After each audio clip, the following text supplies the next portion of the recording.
Hi friends, good morning. ಬೆಳಗ್ಗೆ ಎದ್ದು ಬಂದು ವಿಂಡೋಸ್ ಎಲ್ಲ ಓಪನ್ ಮಾಡಿ ಕಿಚನ್ ಕ್ಲೀನ್ ಮಾಡಿಕೊಂಡು ಬೆಳಗ್ಗೆ ಟಿಫನ್ಗೆ ಶಾವಿಗೆ ಉಪ್ಪಿಟ್ಟು ಮತ್ತು ಮಧ್ಯಾಹ್ನಕ್ಕೆ ಪಲಾವ್ ಮಾಡ್ಕೊಳ್ಳೋಣ ಅಂತ ಹೇಳ್ಬಿಟ್ಟು ಈರುಳ್ಳಿ ಎಲ್ಲ ಕಟ್ ಮಾಡಿ ಒಂದು ಪ್ಯಾನಲ್ಲಿ ಎಣ್ಣೆ ಹಾಕ್ಬಿಟ್ಟು ಸಾಸಿವೆ, ಉದ್ದಿನಬೇಳೆ, ಕಡಲೆಬೇಳೆ, ಒಣಗಿದ ಮೆಣಸಿನ್ಕಾಯಿ, ಕರಿಬೇವಿನ ಸೊಪ್ಪು, ಆನಿಯನ್ ಹಾಕಿ ಚೆನ್ನಾಗಿ ಫ್ರೈ ಮಾಡ್ಲಿಕ್ಕೆ ಬಿಟ್ಟೆ.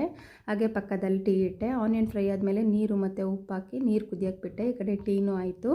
ನೀರು ಕುದ್ಮೇಲೆ ಶಾವಿಗೆ ಹಾಕ್ಬಿಟ್ಟು ಬೇಯಲಿಕ್ಕೆ ಬಿಟ್ಟೆ. ಚೆನ್ನಾಗಿ ಬೆಂದಿತ್ತು.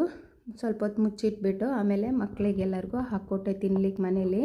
ಆಮೇಲೆ ಮಧ್ಯಾಹ್ನಕ್ಕೆ ಹಾಗೆ ಪಲಾವ್ ಮಾಡಿಬಿಡೋಣ ಒಂದೇ ಸಲ ಅಂತ ಹೇಳ್ಬಿಟ್ಟು ಸ್ಪೈಸಸ್ ಹಾಕಿ ಆನಿಯನ್ನೆಲ್ಲ ಕಟ್ ಮಾಡಿಕೊಂಡು ತರಕಾರಿನೂ ಕಟ್ ಮಾಡಿಕೊಂಡೆ. ಈರುಳ್ಳಿ, ಜಿಂಜರ್ ಗಾರ್ಲಿಕ್ ಪೇಸ್ಟು, ಟೊಮೊಟೊ, ಉಪ್ಪು ಫ್ರೈ ಆದಮೇಲೆ ಕೊತ್ತಂಬರಿ, ಪುದೀನ ಹಾಕಿದೆ. ಆಮೇಲೆ ತರಕಾರಿ ಹಾಕ್ಬಿಟ್ಟು ಚೆನ್ನಾಗಿ ಮಿಕ್ಸ್ ಮಾಡಿ garam masala, chilli powder fry ಮಾಡಿಬಿಟ್ಟು ಕರ್ಡ್ ಹಾಕಿದೆ. ಕರ್ಡ್ ಹಾಕಿ ಚೆನ್ನಾಗಿ ಮಿಕ್ಸ್ ಮಾಡಿಬಿಟ್ಟು 4 ಗ್ಲಾಸ್ ಅಕ್ಕಿಗೆ 8 ಗ್ಲಾಸ್ ನೀರು ಹಾಕ್ತೀನಿ. ಹಾಕಿಬಿಟ್ಟು ಉಪ್ಪು ಹಾಕಿ ನೀರು ಕುದಿಯೋಕ್ಕೆ ಬಿಟ್ಟೆ. ನೀರು ಕುದ್ದಿತ್ತು. ಅಕ್ಕಿ ಹಾಕ್ಬಿಟ್ಟು ಚೆನ್ನಾಗಿ ಮಿಕ್ಸ್ ಮಾಡಿ ಬೇಯಲಿಕ್ಕೆ ಇಟ್ಬಿಟ್ಟು ಮಕ್ಕಳು ಶೂ ವಾಶ್ ಮಾಡೋಣ ಮತ್ತು ಲಂಚ್ ಬ್ಯಾಗ್ ವಾಶ್ ಮಾಡೋಣ ಅಂತ ಹೇಳ್ಬಿಟ್ಟು ಹೊರಗಡೆ ತಂದು ಶೂನು ಎರಡೆರಡು ಸೆಟ್ಟು ಶೂನು ಚೆನ್ನಾಗಿ ವಾಶ್ ಮಾಡಿದೆ. ಹಾಗೆ ಲಂಚ್ ಬ್ಯಾಗನ್ನು ವಾಶ್ ಮಾಡಿಬಿಟ್ಟು ಬಿಸಿಲಲ್ಲಿ ಒಣಗ್ಲಿಕ್ಕೆ ಇಡೋಣ. ಮಾರ್ನಿಂಗೆ ಚೆನ್ನಾಗಿತ್ತು ಬಿಸಿಲು, ಹಾಗಾಗಿ ಒಣಗ್ಲಿಕ್ಕೆ ಇಟ್ಬಿಟ್ಟು ಒಳಗಡೆ ಬಂದರೆ ರೈಸ್ ಬೆಂದಿತ್ತು. ನೆಕ್ಸ್ಟ್ ವಿಡಿಯೋದಲ್ಲಿ ನೋಡೋಣ. ಬಾಯ್.